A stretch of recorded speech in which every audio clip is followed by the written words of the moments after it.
amigos de Phoenix Mundi. Hoy estamos en Buenos Aires, en el Museo Nacional de Bellas Artes, con una invitada muy especial, pero esta invitada no está en Phoenix, sino estamos directamente aquí en la ciudad capital de la Argentina. Encantada, muchas gracias. Estamos con la licenciada Soledad Obeid, ¿Qué tal? ¿Cómo están? Que es coordinadora de las relaciones institucionales, ¿no es cierto?, de este museo. Muy bien, ¿qué tal? Buenos a todos. Nos vemos aquí desde Buenos Aires al mundo.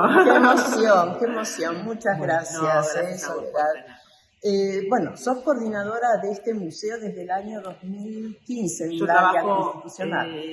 desde el 2015 en el museo, siempre vinculada a la cultura. Y bueno, a partir del concurso que ganó el director actual, Andrés Duprat, me convoca para que lo ayude a coordinar las relaciones institucionales del museo. Así que desde entonces estoy acá, vinculada a la cultura desde toda la vida, digamos. Bueno, sos profesora y licenciada en Historia del Arte. En Historia del Arte, y además me especialicé en gestión cultural, porque también, bueno, curo muestras, hago libros de artistas, trabajo en exposiciones. Entonces, bueno, y mucho con el tema de las instituciones, que me especialicé en esa área. Muy bien. Y en cuanto a este museo, ¿qué objetivos tienen institucionalmente, Soledad? Bueno, el museo, como les voy a contar, es un museo centenario. Su creación es de 1895, así que fíjense, es una de las instituciones argentinas más antiguas. Y alberga toda la colección patrimonial de artes visuales históricas, tanto de la Argentina como de obras internacionales. Así que vamos a ver obras muy importantes de artistas muy reconocidos. Y el objetivo es justamente difundir, conservar y albergar este patrimonio para que, bueno, lo puedan ver tanto los argentinos como todos aquellos visitantes que tengamos el honor de que concurra al museo. Entonces la idea es difundir, educar también a los artistas que puedan observar todas estas maravillas que resguardamos con mucho trabajo y mucho cuidado aquí en el museo. Claro. Y me pregunto con respecto a los artistas invitados que ustedes tienen en las exposiciones temporarias. Ahora hay una muy importante también. El museo tiene, además de su colección permanente, esto que les conté, de artistas desde el siglo I antes de Cristo, entonces una cosa antigua griega, hasta nuestra contemporaneidad, de artistas tanto internacionales como argentinos. Y también el museo realiza exposiciones temporales, que en este momento tenemos uno de artistas, de escultoras argentinas, escultoras en metal, después las vamos a ver, que bueno, estas son que duran determinada cantidad de tiempo, y en estos momentos está María Simón, tenemos también a Eras Velasco y a Noemí Hertz, que son tres artistas espectaculares que vamos a ver sus obras en el primer piso, en la sala 33. Magnífico. Y con respecto a la colección permanente, ¿esa colección se fue formando por donaciones básicamente o compras? Bueno, es como un mix, y según los tiempos también fueron acrecentándose por más compras o donaciones. Las donaciones en su primer inicio fueron un gran aporte, porque colecciones enteras, como por ejemplo la familia de Rico, o la familia de Itela, o la familia está justamente en el área donde estamos, los Rodens, de Mercedes. Aquí vemos algunos Rodens increíbles.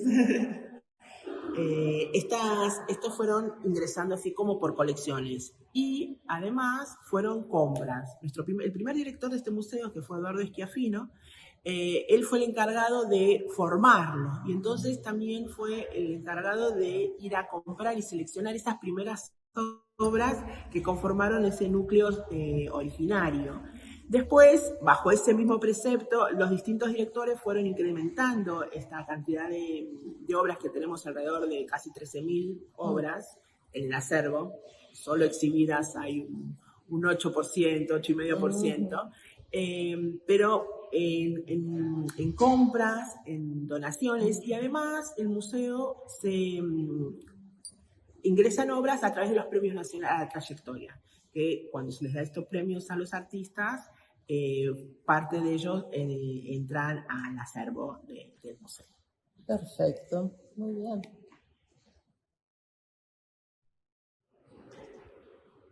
Bueno, acá estamos en la primera sala de arte argentino, si podemos decirlo de esta manera, porque estamos en la sala de arte prehispánico. Fíjate que aquí es como nuestros orígenes, ¿no? Vemos piezas, en este caso cerámicas, que recorren a lo largo de la historia de la zona noroeste, que se centraban en las culturas prehispánicas, y con todos estos piezas que tienen que ver con su cultura. Vemos también que hay de cerámica Santa Marina, cerámica de Brunida, de distintas zonas que nuestro noroeste, con diferentes técnicas y que temporalmente van del menos 600 antes de Cristo hasta casi el 600, 800 de nuestra era, ¿no? Fíjate cómo las distintas técnicas, desde el trabajo, esas son cerámicas negras que están talladas, ¿no? Para parecer las figuras antropomorfas y zoomorfas, como las figuras después de cerámicas rojas también,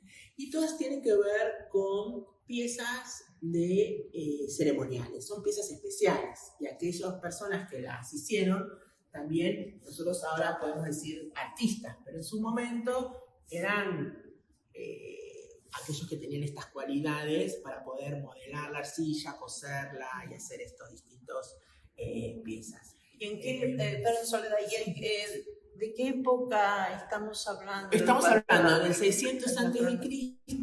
hasta distintas, algunas que son más antiguas, y las que vimos, las grandes, que vimos ya esos huecos grandes, son huecos de funerarios, para guardar allí sus ajuares funerarios, que tienen más que ver con las últimas culturas que eran los incas, ¿no? Pero bueno, aquí estamos piezas, por ejemplo, de Condorhuas y vaquerías, que estamos hablando así en 600 a.C. Pero lo interesante es esta conformación de figuras zoomorfas. Vemos el jaguar o el felino, ¿no? En estas pipas, que bueno, se fumaban algunas situaciones que llevaban a estadios fuera de sí, porque justamente lo que necesitaban era tener esa conexión con el mundo espiritual, el mundo de los astros, las estrellas, que tenían que ver con los ciclos de la vida que estas culturas necesitaban para su supervivencia, siempre muy relacionado con la naturaleza. Entonces podemos ver máscaras, distintos cuencos o pipas donde se fumaban o se tomaban algunas distintas sustancias, a veces alucinógenas, o a veces eran destilados de la chicha del maíz y se transformaban en alcohol, ¿no? Así que bueno. Y perdón, y por ejemplo en estos cuencos... En estos cuencos también eran, porque son como especie de máscaras, pero son cuencos donde se ponían estos líquidos y se tomaban desde estos cuencos. ¿Tendría algo que ver con el espíritu que por sale supuesto, exactamente, que ingresa en la persona que tomaba estos líquidos para justamente hacer esta metamorfosis o este pasaje hacia una situación espiritual y fuera de la vida cotidiana, ¿no? Claro. Fuera de sí. Y podemos ver en la otra vitrina piezas que tienen que ver ya con los metales y la piedra. Los metales fueron las culturas más modernas, o en este caso podemos ver piezas que tienen que ver con la ornamentación, para sostener distintas prendas. Estos son ganchos para sostener hechos en hueso, o aquel brazalete es un brazalete en oro, trabajaban los metales. No como las grandes culturas mesoamericanas, pero sí tenían estas habilidades. O estas cuentas que son para collares y adornos, para la ornamentación. Y esto está en hueso, ¿no? Estos son huesos y piedra. Y los que vemos arriba son metal. Y tenemos ahí un poncho. Sí, y esto, digamos, geográficamente... Estos siguen siendo toda la zona noroeste que tiene que ver con Salta, Jujuy, Catamarca, La Rioja, que eran todas las zonas donde esos son los usos para tejer la lana. Estas zonas donde habitaban estos pueblos. ¿Sí? ¿Estos pertenecían al imperio? No, las últimas, en la última etapa al Imperio Inca. Antes fueron otras culturas que fueron como absorbidas por el Imperio Incaico y el imperio fue como el que las tomó territorialmente a todos estos pueblos. O sea, son todos metales. Ese color azulado. Sí, es como un óxido, así, es porque la aleación son aleaciones todavía, podemos decir, experimentales, claro. Y entonces las proporciones de los distintos metales llevan al óxido. Y acá vemos uno con espejo. Sí, porque lo interesante es ver lo que está de un lado y del otro, que a veces no podemos ver. Claro.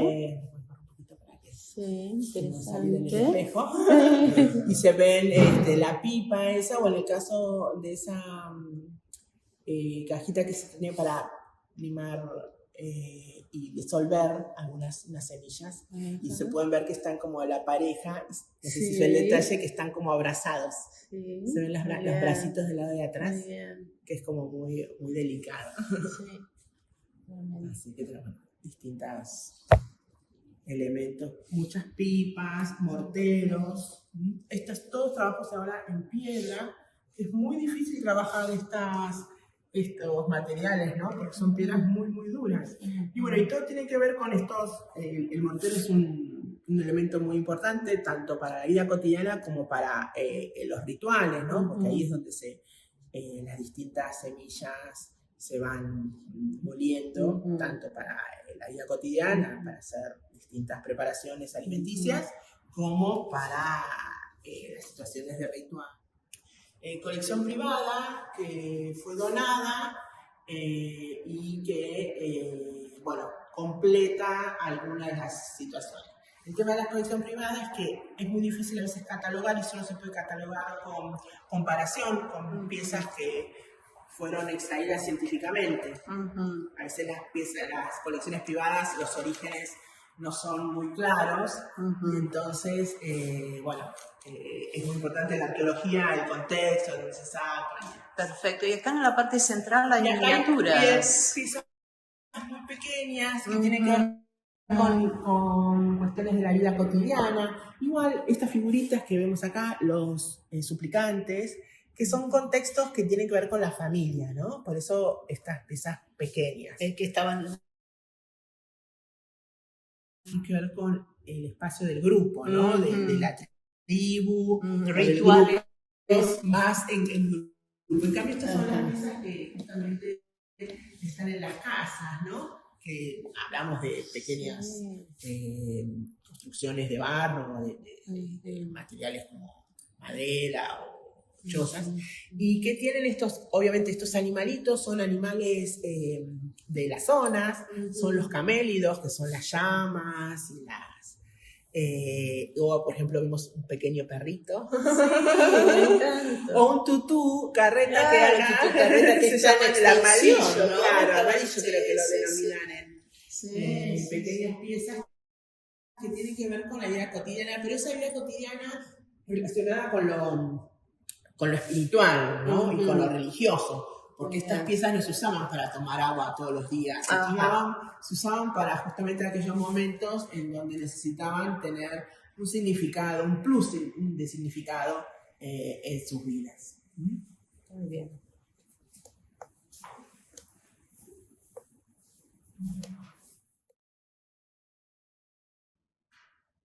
Muy bien. Estamos entonces, Soledad. Estamos en la sala Guerrico. La sala Guerrico es una sala muy particular porque, como verán, las obras están exhibidas del piso al techo. Es una sala muy visitada y muy elogiada, ¿no? Porque es muy diferente a cómo se exhiben las obras actualmente y en el resto del museo en particular. La sala de rico es porque conforma la colección de una donación que hicieron la familia de Rico en 2 ocasiones, que eran tanto Prudencio como su sobrino, y cuentan con, bueno, una cantidad de obras enorme, de diferentes calidades y de diferentes nombres de firmas, porque podemos tener un Tiepolo o podemos tener a Lefebvre o mismo Rodin. Pero bueno, hay otras que las firmas no son tan conocidas ni tan llamativas, pero que conforman un conjunto muy interesante. Pues fíjate que ahí hay unas fotos de cómo cómo era la casa de los Berrico, ¿no? El hall de originariamente, como claro. dispuesto. Y en otro caso vemos el escritorio de los Berrico, y así se exhibían en el siglo XIX, ¿no? Las obras. O sea, esto era, digamos, la vida Así cotidiana de estas familias, familia. Unas familias muy ricas y poderosas, y que compraban todas estas obras en sus grandes viajes a Europa, y así conformaban sus colecciones. Que bueno, que ingresan a finales del siglo XIX de las 2 colecciones, tanto la de Manuel José como la de José Prudencio. Este retrato... sí, es un retrato de Rafael. Ajá, de una copia, claro, ¿no? son copias de la época, por eso te digo las diferentes calidades. Por más que es muy buena, hay algunas calidades que son más, o en el caso de anónimos, tenemos algunos que no tienen firma, pero bueno, eso sí es una mezcla de pintura española, pintura italiana, y a las cosas que costumbristas, algunos retratos, en este caso son unos cartones de Tiepolo para tapices. ¿A cuáles te refieres? A esto que está justamente enfocando, digamos, como los nombres más descollantes, ¿no? que tiene la colección. Y después en otro caso podemos ver algunos imágenes de animales que también eran muy comunes en la época. Sí. Por eso yo digo las gallinitas. Sí. Las naturalezas vivas, estas serían. Son, sí. O los gatitos, me gustaban mucho los gatitos, me parece, a los gatitos que podemos ver acá arriba. Los amantes. Los gatitos que son muy fans aquí en el museo que buscamos. De hecho, tenemos algunas visitas que tienen que ver con los animales, y por ejemplo, hay una muy linda que es buscar los perros que aparecen en las representaciones de perritos. Esas se dan generalmente para los chicos. Eso, ¿no? Te iba a preguntar, el museo cómo trabaja digamos, para llamar la atención a los niños, bueno, ¿no? Justamente Para las visitas. Nosotros la semana que viene empiezan las vacaciones de invierno en la Argentina, y sobre todo acá en Buenos Aires, y bueno, y hay toda una planificación de actividades que tienen que ver con los niños, donde se plantean recorridos de la colección y generalmente después alguna actividad que tiene que ver con lo plástico. Hay una muy linda que están planificando, que es trabajar con las representaciones de las naturalezas, y después van a ir al jardín a pintar la naturaleza en vivo. O en el caso de, tenemos también otras citas muy interesantes que son de narrativa, se cuentan historias a través de las obras que aparecen en el museo. Y después nosotros tenemos un programa muy importante con accesibilidad, y tenemos visitas especiales para personas ciegas o de baja visión. Perfecto. Que hacen un recorrido específico con Mabel Bayol, que es la coordinadora del área de educación, donde se pueden tocar algunas de las obras, con guantes, por supuesto, pero está pensada especialmente para las personas ciegas. Y también nosotros tenemos un guía sordo que da las visitas en lenguaje de señas argentinas. Excelente. Y tienen varios recorridos con respecto a las hace en lenguaje de señas. O sea que tenemos como también digamos, involucrados personal especialmente dedicado a las personas con discapacidad. Y te pregunto, Soledad, entonces, para tener acceso a esas visitas, ¿Hay que programarla previamente o hay un horario? No, hay un horario determinado. Toda nuestra programación aparece en nuestra página web, que la voy a decir ahora y la voy a decir después. Bueno, te voy a enfocar así, nuestros amigos te siguen directamente. Que nuestra página web es el mayor fuente de información del museo. Ahí aparecen en la agenda todas las visitas que están programadas y es www.bellasartes.gov.ar. Allí está toda la programación día por día. Solo las visitas para personas ciegas hay que inscribirse, pero es por una cuestión de número, son libres y gratuitas. Está la dirección de mail donde deben inscribirse. Y las de lenguaje de señas solo hay que venir a los días. Igualmente las visitas para los niños y para personas, adultos mayores, todas las actividades son libres y gratuitas. Salvo en el caso que hay que inscribirse por una cuestión de cupo, pero son bastante grandes los cupos, así que... Excelente, excelente.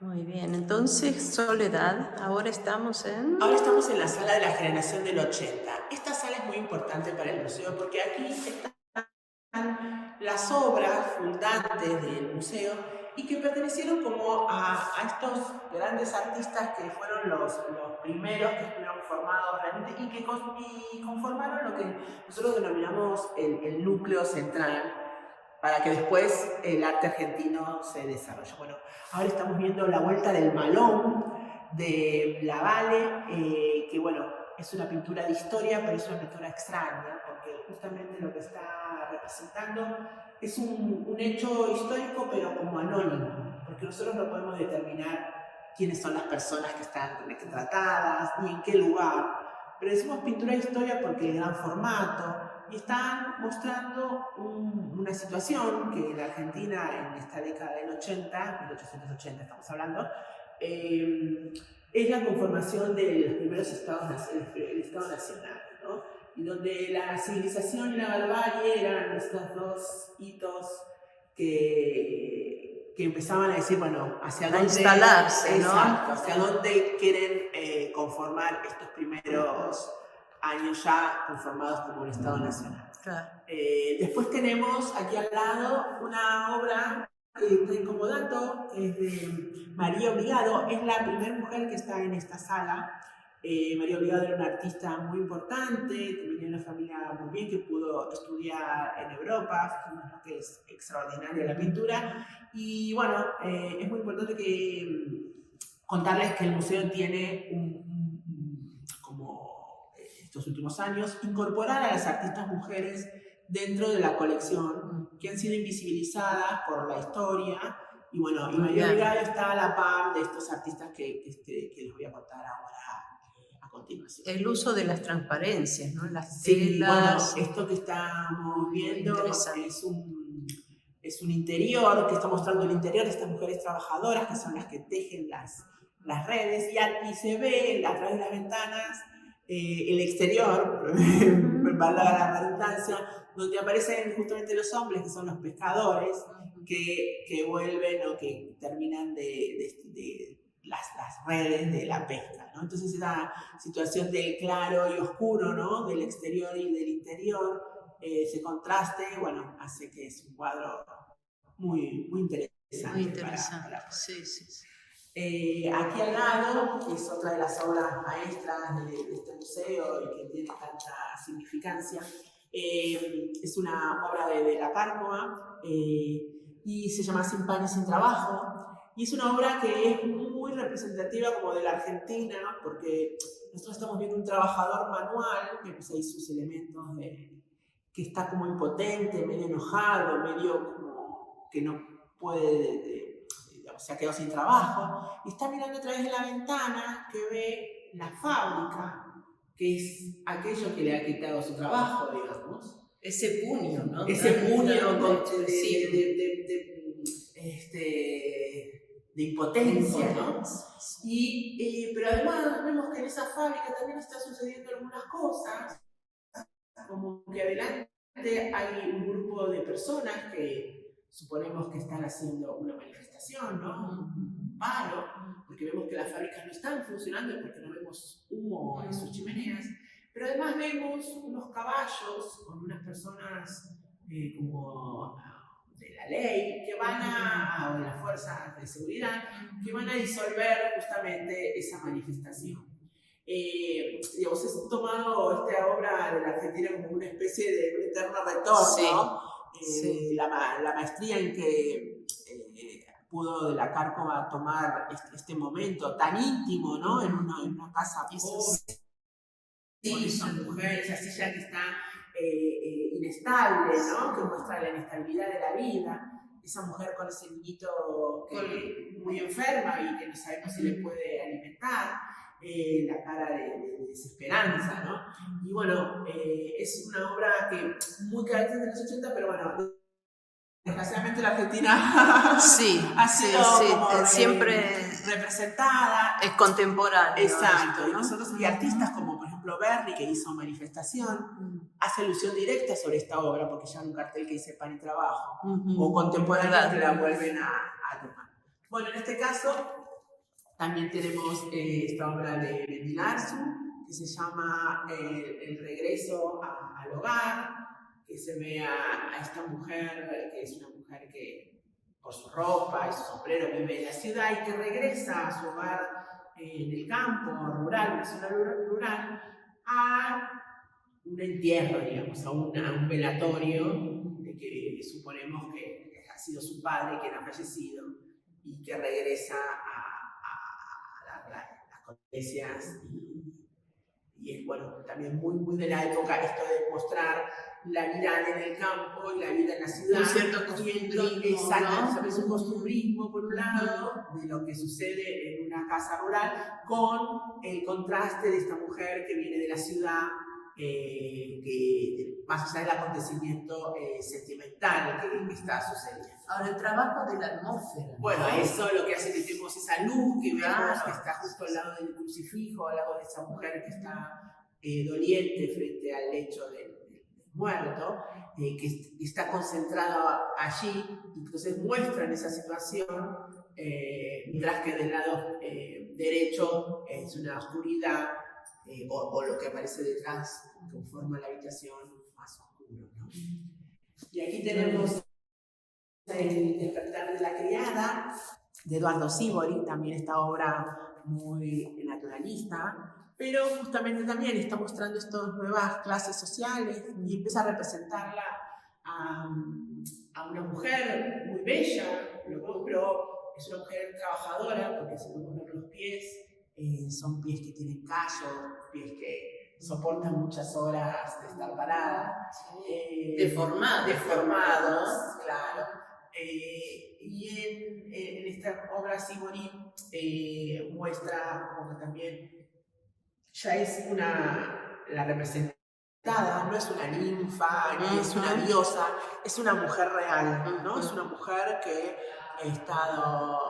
se levanta y empieza a vestirse para iniciar su jornada de trabajo. Toma la imagen, ahora que mencionas la imagen de las ninfas, ¿no? Claro. Pero para hacer la vuelta los desnudos que la historia del arte tomaba. Sí. En este caso, bueno, es una criada. Sí. Bueno, estamos entonces acá en el primer piso del museo. Aquí ya estamos en el siglo XX y ahora vamos a ver una de las muestras temporales, como les comenté, de Gerstein, Heras Velasco y Simón, artífices del metal. Son 3 escultoras y vamos a ver 3 obras grandilocuentes, como verán, todas hechas de metal. Y lo interesantísimo es que estas artistas, lamentablemente fallecidas ya las 3, ellas mismas eran quienes trabajaban estas piezas. No utilizaban casi asistentes. Ellas, en este caso, si me voy a acercar un poquito, eran las que hacían los remaches y soldaban las piezas. Se pueden ver los remaches. Físicamente muy muy potente exigido. desde lo físico. Cada una de ellas trabajaba muy encima y sobre estas piezas. Este es el caso que tenemos, se llama Transportaseña, porque era una serie que tiene que ver con la señalética. Y esta todas obras pertenecientes a la colección del museo. Estas obras están exhibidas para esta muestra, después vuelven a la... parte del patrimonio. Es parte del patrimonio. Esta pieza es del 76. Son todas obras que tienen que ver con el 76, 80, ¿no? Son de la misma. Es de María Julia Erasmus. Ahí la vemos trabajando en la foto, se la ve con los anteojos y la protección para la soldadura de las pinturas que se utilizan para pintar estos metales, ¿no? Santafesina, de Santa Fe. Sí, es de Santa Fe. Sí. Y aquí vemos una obra de Noemí Gersen, ella está en la Ciudad de Buenos Aires, también fallecida en los 90. Esta obra es una obra acero inoxidable, marejada se llama, y es una de las últimas adquisiciones del museo. La característica es que esta obra, en la época de la pandemia, la Asociación de Amigos generalmente hace su fiesta de recaudación para recaudar fondos para el museo. En la pandemia no podían hacerla, entonces se les ocurrió hacer una especie de donación para comprar una obra. Entonces los amigos aportaron distintas cifras para lograr comprar esta obra, que ahora la tenemos exhibida aquí, pero cuando se termine la obra va a estar en el patio de esculturas en el jardín trasero. Esta obra es de 1970 y se llama, bueno, como dije, Marejada. Es de la artista Noemí Gersen, y nosotros tenemos varias obras de Noemí Gersen en la colección. Ahora, tengo entendido que en esta obra metálica, en particular, estos cilindros, semicilindros, jugando con lo convexo y lo cóncavo, también tiene que ver con el sonido. Cuando estaba expuesto al aire libre. Pues, esta particularmente no hace, no, porque no se mueven las pero la que vos estás refiriéndote me parece esa la obra que estuvo exhibida de León Ferrari, que sí se movía y hacía un ruido. Y tiene que ver con el sonido, el efecto sonoro. Y hacía un efecto sonoro, efectivamente. Muy bien. Y la tercera que tenemos aquí es María Simón, esta obra que se llama Caja, que es del 67. En este caso, el metal utilizado es plomo. Y ella misma hace los moldes para que este plomo se pueda ver. Si nos acercamos un poquito, señalo. Sí.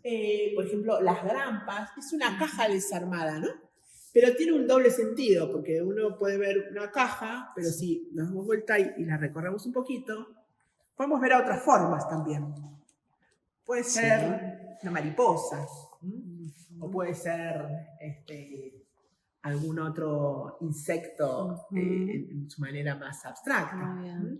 Ella hace toda una serie con estos elementos, desarmando una forma que aparecen otras, ¿no?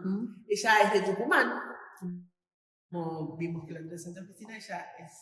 Y esta caja, que puede ser un objeto así encontrado o con una función, puede estructurarse y cambiar de función.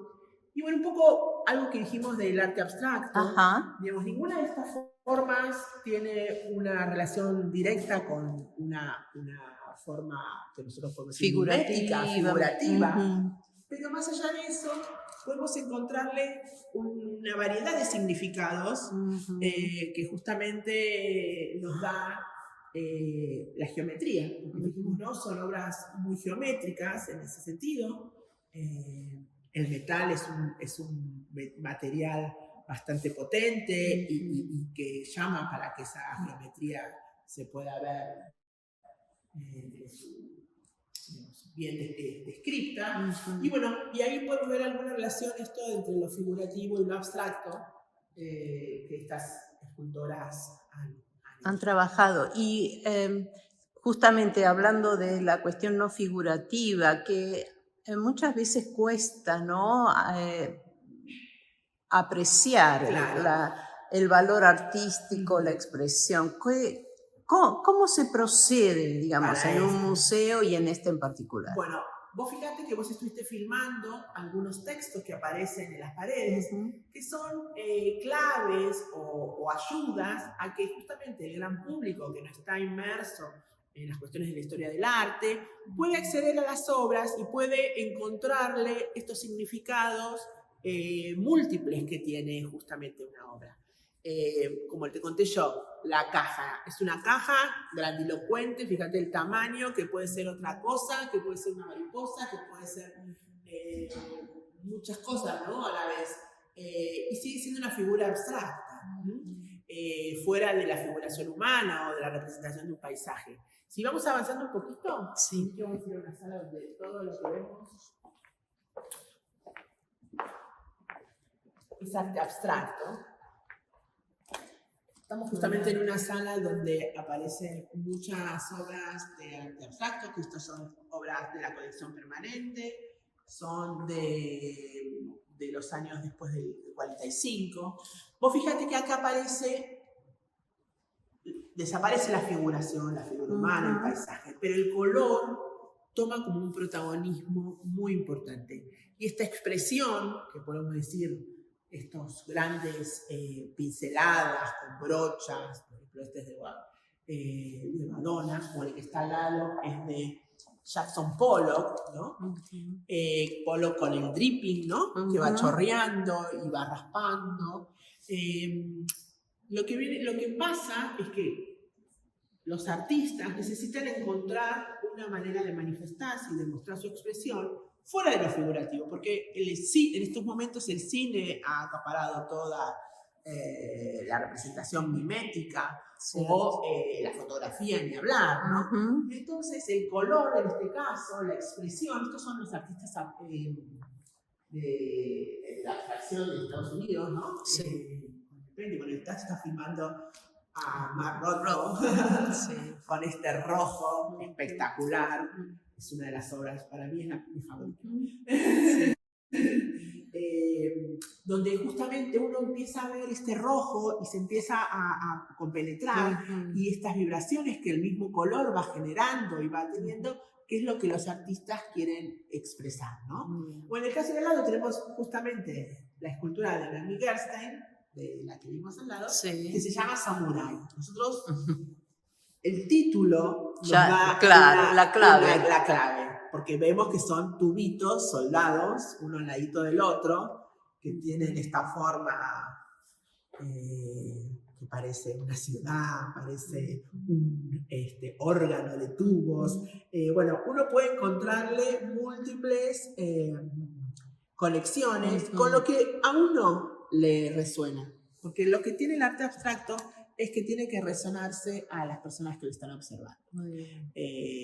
Puede resultar rechazo, puede resultar asombro, puede resultar intimidad, puede resultar belleza, digamos, los sentimientos que justamente el arte abstracto tiene que ver con lo que resuena internamente a cada espectador. Perfecto. Bueno, muy interesante. Muchísimas gracias. Vamos entonces a concluir nuestra visita de hoy.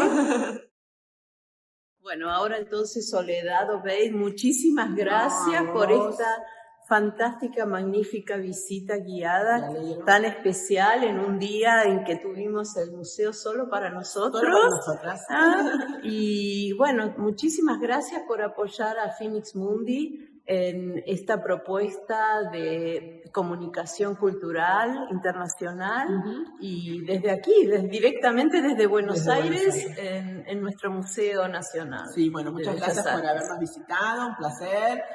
Nuestra función es justamente difundir todas estas cosas maravillosas que tenemos a nuestro resguardo e invitarlos desde Phoenix y desde el lugar donde nos escuchen a que vengan al museo. Está abierto de martes a domingos, de 11 a 20 horas, así que es todavía sigue siendo libre y gratuito. Y bueno, visiten nuestra página web, que vuelvo a repetírsela, por favor, bellasartes.gov.ar. Y bueno, muchísimas gracias, Alejandra, por estar acá y convocar al museo para que Phoenix Mundi nos tenga un ratito. Muy, muy amable, muchísimas gracias. Y a nuestros amigos de Phoenix Mundi, nos vemos entonces en 2 jueves más y también con otra sorpresa desde Buenos Aires, Argentina.